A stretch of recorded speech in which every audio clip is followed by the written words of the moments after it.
Hi ಎಲ್ಲರಿಗೂ ನಮಸ್ಕಾರ. ಸ್ವಾತಿ ಚಾನಲ್ಗೆ ಸ್ವಾಗತ. ನಾನು ಇವತ್ತು ನನಗೆ ಗೊತ್ತಿರುವಂಥ ಕೆಲವೊಂದು ಕಿಚನ್ ಟಿಪ್ಸನ್ನು ನಿಮ್ಮ ಹತ್ರ ಶೇರ್ ಮಾಡ್ತೀನಿ.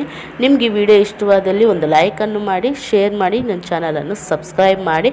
ನೀವು ಸಬ್ಸ್ಕ್ರೈಬ್ ಮಾಡಿದ ತಕ್ಷಣ ನಾನು ಮಾಡುವಂಥ ಹೊಸ ವೀಡಿಯೋಸು ನಿಮಗೆ ನೋಟಿಫಿಕೇಷನ್ ಅನ್ನೋದು ಬರುತ್ತೆ. ಆಗ ನನ್ನ ವೀಡಿಯೋಸನ್ನು ಬೇಗ ನೋಡ್ಬೋದು. ಹೊಸದಾಗಿ ನನ್ನ ಚಾನಲನ್ನು ನೋಡ್ತಿದ್ರೆ ಪ್ಲೀಸ್ ಸಬ್ಸ್ಕ್ರೈಬ್ ಮಾಡಿ, ನನ್ನ ಚಾನಲನ್ನು ಸಪೋರ್ಟ್ ಮಾಡಿ.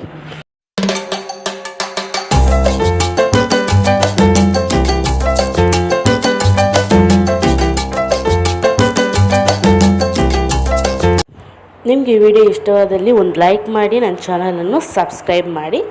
ಫಸ್ಟ್ ಟಿಪ್ ಏನಂದರೆ, ನಾವು ಈ ರೀತಿ ಕುಕ್ಕರ್ ಮುಚ್ಚಳವನ್ನು ಹಾಕ್ತಾ ಇರ್ತೀವಿ. ಆ ಬೆಲ್ಟ್ ತೆಗೆದು ಹಾಕಿ ಈ ರೀತಿ ಮಾಡೋದ್ರಿಂದ ಆ ಬೆಲ್ಟ್ ಅನ್ನೋದು ಸ್ವಲ್ಪ ಲೂಸ್ ಆಗಿಬಿಟ್ಟು ನಮಗೆ ಲೀಕೇಜ್ ಪ್ರಾಬ್ಲಮ್ಸ್ ಅನ್ನೋದು ಬರ್ತಾ ಇರುತ್ತೆ. ಆ ರೀತಿ ಬರಬಾರ್ದಂದರೆ ಈ ರೀತಿ ಸ್ವಲ್ಪ ಎಣ್ಣೆಯನ್ನು ಅದಕ್ಕೆ ಚೆನ್ನಾಗಿ ಈ ರೀತಿ ಉಜ್ಜಿಬಿಡಿ. ಈ ರೀತಿ ಉಜ್ಜಿ ನಾವು ಆ ಕುಕ್ಕರ್ ಮುಚ್ಚಳಗೆ ಹಾಕೊಳ್ಳೋದ್ರಿಂದ ನಮಗೆ ಸಾಂಬಾರು ಆಗಿರ್ಬೋದು, ರೈಸ್ ಆಗಿರ್ಬೋದು, ಏನೇ ಇಟ್ಟರು ಕೂಡ ನಮಗೆ ಲೀಕೇಜ್ ಅನ್ನೋದು ಆಗೋದಿಲ್ಲ.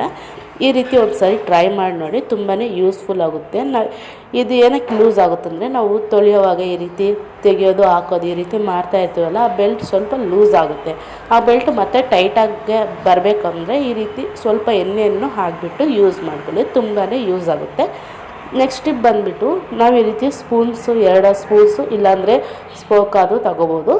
ನಾನಿಲ್ಲಿ 2 ಸ್ಪೂನನ್ನು ತೊಗೊಂಡಿದ್ದೀನಿ. ಈ ರೀತಿ ರಿವರ್ಸಲ್ಲಿ ಒಂದು ದುಡ್ಡಿಗೆ ಹಾಕುವಂಥ ಲಬ್ಬರ್ ಬ್ಯಾಂಡನ್ನು ಹಾಕ್ತಾಯಿದ್ದೀನಿ.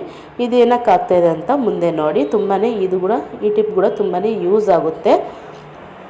ನಮಗೆ ಏನಾದರೂ ಆಯಿಲ್ ಐಟಮ್ಸ್ ಆಗಿರ್ಬೋದು, ಇಲ್ಲಾಂದರೆ ಚಪಾತಿ ಆಗಿರ್ಬೋದು, ತಿರುಗಿಸೋದಕ್ಕೆ ಈ ರೀತಿ ಈ ಸ್ಪೂನ್ಸನ್ನು ಬಳಸ್ತಾ ಇದ್ದೀನಿ.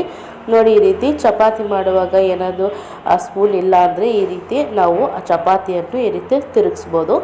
ಇಲ್ಲಾಂದರೆ ಆಯಿಲ್ ಐಟಮ್ಸಲ್ಲಿ ಏನಾದರೂ ಹಪ್ಪಳ ಆಗಿರ್ಬೋದು, ಏನಾದರೂ ಮಾಡುವಾಗ ಪುಡಿ ಆಗಿರ್ಬೋದು, ಈ ರೀತಿ ನಾವು ಟರ್ನ್ ಮಾಡಿಕೊಂಡು ಈ ರೀತಿ ತಿರುಗಿಸ್ಬೋದು. ಈ ಟಿಪ್ ಕೂಡ ತುಂಬಾ ಯೂಸ್ ಆಗುತ್ತೆ.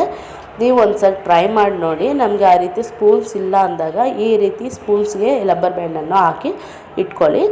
ನೆಕ್ಸ್ಟ್ ಟಿಪ್ ಬಂದುಬಿಟ್ಟು, ನಾವು ಮನೆಯಲ್ಲಿ ಗಟ್ಟಿಯಾದ ಮೊಸರನ್ನು ನಾವು ಮಾಡ್ತಾ ಇರ್ತೀವಿ. ಅದೊಂದೊಂದು ಟೈಮಲ್ಲಿ ನಮಗೆ ಬೇಗ ಮೊಸರು ಅನ್ನೋದು ಆಗೋದಿಲ್ಲ. ಆ ರೀತಿ ಇದ್ದಾಗ ಏನು ಮಾಡಬೇಕಂದ್ರೆ, ಹಾಲನ್ನು ಕಾಯಿಸ್ಬಿಟ್ಟು ಸ್ವಲ್ಪ ಬೆಚ್ಚಗಾದ್ಮೇಲೆ ಈ ರೀತಿ ಹಸಿಮೆಣ್ಸಿನ್ಕಾಯಿ ತೊಟ ಇದೆಯಲ್ಲ, ಅದು 3ರಿಂದ 4ವರೆಗೂ ನಾವು ಹಾಲಲ್ಲಿ ಹಾಕ್ಬಿಟ್ಟು ಇಡೋದ್ರಿಂದ ಬೆಳಗ್ಗೆ ಆದಿದ ತಕ್ಷಣ ನಮಗೆ ಈ ರೀತಿ ಗಟ್ಟಿಯಾದ ವೆರಿ ಟೇಸ್ಟಿಯಾದ ಮೊಸರು ಅನ್ನೋದು ರೆಡಿ ಆಗುತ್ತೆ. ಮತ್ತು ನಾವು ತಿನ್ನೋವಾಗ ಆ ತೊಟ ಏನಿದೆ ಅದನ್ನು ತೆಗೆದುಬಿಟ್ಟು ತಿಂದರೆ ತುಂಬ ಟೇಸ್ಟಿಯಾಗಿ ಇರುತ್ತೆ. ಈ ರೀತಿ ಒಂದ್ಸಲ ಟ್ರೈ ಮಾಡಿ ನೋಡಿ.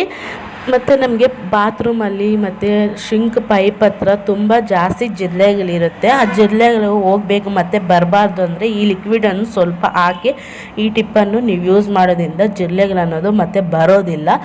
ಫಸ್ಟು ನಾನು ಒಂದು ಬೌಲಲ್ಲಿ ನೀರನ್ನು ತಗೊಂಡಿದ್ದೀನಿ. ಸ್ವಲ್ಪ 1 ಸ್ಪೂನಷ್ಟು ಉಪ್ಪನ್ನು ಹಾಕಿ ಮತ್ತು 1 ಸ್ಪೂನಷ್ಟು ನಾನು ಕರ್ಪೂರವನ್ನು ಪುಡಿ ಮಾಡಿಕೊಂಡು 1 ಸ್ಪೂನ್ ಕರ್ಪೂರವನ್ನು ಹಾಕಿದ್ದೀನಿ. ನಾವು ಕರ್ಪೂರ ಎಷ್ಟು ಹಾಕಿದ್ರೆ ಅಷ್ಟು ಸ್ಮೆಲ್ಗೆ ನಮಗೆ ಆ ಜಿರಳೆಗಳನ್ನೋದು ಬರೋದಿಲ್ಲ. ಮತ್ತು 1/2 ಸ್ಪೂನಷ್ಟು ನಾವು ಅರಿಶಿನ ಪುಡಿಯನ್ನು ಹಾಕ್ಕೊಳ್ಳೋಣ. ಇದನ್ನು ಹಾಕ್ಕೊಂಡ್ಬಿಟ್ಟು ಚೆನ್ನಾಗಿ ಮಿಕ್ಸ್ ಮಾಡಿ. ನಿಮ್ಮ ಹತ್ರ ಸ್ಪ್ರೇ ಬಾಟ್ಲ್ ಯಾವುದನ್ನು ವೇಸ್ಟ್ ಇದ್ದಿದ್ದರೆ ಆ ಬಾಟಲಲ್ಲಿ ಈ ಲಿಕ್ವಿಡನ್ನು ಹಾಕ್ಕೊಂಡು ಚೆನ್ನಾಗಿ ಮಿಕ್ಸ್ ಮಾಡಿ. ಮತ್ತು ನಾವು ಬಾತ್ರೂಮ್ ಹತ್ರ ಮತ್ತು ಶಿಂಕ್ ಪೈಪ್ ಹತ್ರ ನಾವು ಈ ರೀತಿ ಈ ಲಿಕ್ವಿಡನ್ನು ಸ್ಪ್ರೇ ಮಾಡೋದ್ರಿಂದ ನಮಗೆ ಜಿರಳೆಗಳನ್ನೋದು ಬರೋದಿಲ್ಲ. ಈ ಲಿಕ್ವಿಡ್ ಕರ್ಪೂರ ಸ್ಮೆಲ್ಲಿಗೆ ನಮಗೆ ಜಿರಳೆಗಳ ಕಾಟ ಅನ್ನೋದು ಕಡಿಮೆ ಆಗುತ್ತೆ. ಈ ರೀತಿ ಒಂದು ಸರಿ ಟ್ರೈ ಮಾಡಿ ನೋಡಿ. ಇವತ್ತಿನ ವಿಡಿಯೋದಲ್ಲಿ ನನಗೆ ಗೊತ್ತಿರೋಂಥ ಟಿಪ್ಸನ್ನು ನಿಮ್ಮ ಹತ್ರ ಶೇರ್ ಮಾಡಿದ್ದೀನಿ. ನಿಮಗೆ ಈ ವಿಡಿಯೋ ಇಷ್ಟವಾದಲ್ಲಿ ಒಂದು ಲೈಕನ್ನು ಮಾಡಿ, ನನ್ನ ಚಾನಲನ್ನು ಸಬ್ಸ್ಕ್ರೈಬ್ ಮಾಡಿ, ಪಕ್ಕದಲ್ಲಿರೋ ಬೆಲ್ಲೈಕನ್ ಕ್ಲಿಕ್ ಮಾಡಿದ್ರೆ ನನ್ನೆಲ್ಲ ನೋಟಿಫಿಕೇಷನ್ ಬರುತ್ತೆ. ಇವತ್ತಿನ ವಿಡಿಯೋದಲ್ಲಿ ಇಷ್ಟೇ ಟಿಪ್ಸು. ನೆಕ್ಸ್ಟ್ ವಿಡಿಯೋದಲ್ಲಿ ನಾನು ಏನೆಲ್ಲ ಟಿಪ್ಸ್ ಇರ್ತೀನಿ ಅಂತ ನೆಕ್ಸ್ಟ್ ವಿಡಿಯೋದಲ್ಲಿ ನೋಡಿ. ಅಲ್ಲಿವರೆಗೂ ಬಾಯ್ ಆ್ಯಂಡ್ ಪ್ಲೀಸ್ ನನ್ನ ಚಾನಲನ್ನು ಸಬ್ಸ್ಕ್ರೈಬ್ ಮಾಡಿ, ಸಪೋರ್ಟ್ ಮಾಡಿ. Thanks for watching.